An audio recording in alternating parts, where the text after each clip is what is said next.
El gobierno anunció que a mediados de noviembre pues se abrirá paulatinamente al turismo internacional y, por supuesto, esto conllevará con una reapertura de toda la economía en el país. Muchos negocios privados cerrados o a punto de cerrar se encuentran en una disyuntiva. ¿Con qué financiación podrán enfrentar este momento? Y, por supuesto, cómo acceder o cómo buscar estas alternativas para no ir a la quiebra.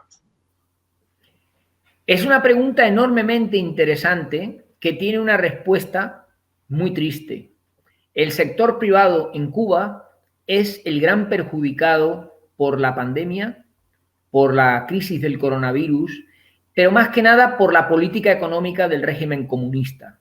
En todos los países del mundo, España, por ejemplo, es uno de ellos, Francia, Alemania, los gobiernos se han volcado con la empresa privada para intentar que los cierres, los confinamientos, causen el menor daño posible a los trabajadores, por un lado, y también a las empresas, porque se trata de que cuando pasen esos controles, las empresas puedan de nuevo volver a funcionar. En España, por ejemplo, el gobierno da subsidios a los trabajadores por sus salarios y a las empresas les retribuye en aquellos costes que son fundamentales para que las estructuras puedan volver de nuevo a funcionar.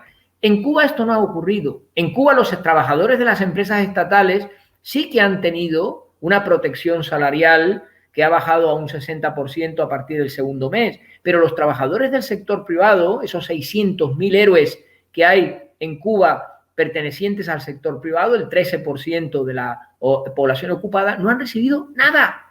Lo único que han conseguido ha sido buscarse la vida en otros trabajos que nada tenían que ver con las cualificaciones en donde estaban desarrollando sus ocupaciones. Y yo creo que eso es un auténtico desastre, porque ahora la mortandad es difícil de recuperar. Y estoy recibiendo informaciones de que conforme el sector económico privado se está volviendo de nuevo a preparar para esa apertura que anuncian para el 15 de noviembre, se están viendo muchos casos de muertos económicos. Es decir, negocios que antes les iba muy bien y que ahora no pueden volver a remontar porque no hay ayudas del gobierno.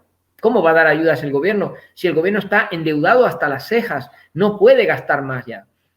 No hay ayudas financieras de la banca porque la banca en Cuba es una mano del Estado y cumple las decisiones que el gobierno le da, no la que la banca como negocio de actividad económica pueda tener. Por tanto, la respuesta a la pregunta es realmente lamentable y llegar a la conclusión de que o esas empresas movilizan recursos propios a base de préstamos o ayudas o de alguna cantidad de dinero que pudieran haber conseguido de la época anterior, o muchas van a tener grandes dificultades para reanudar su actividad económica en Cuba después de este proceso de tantos meses largos con la economía completamente cerrada para luchar contra la pandemia, como debe ser.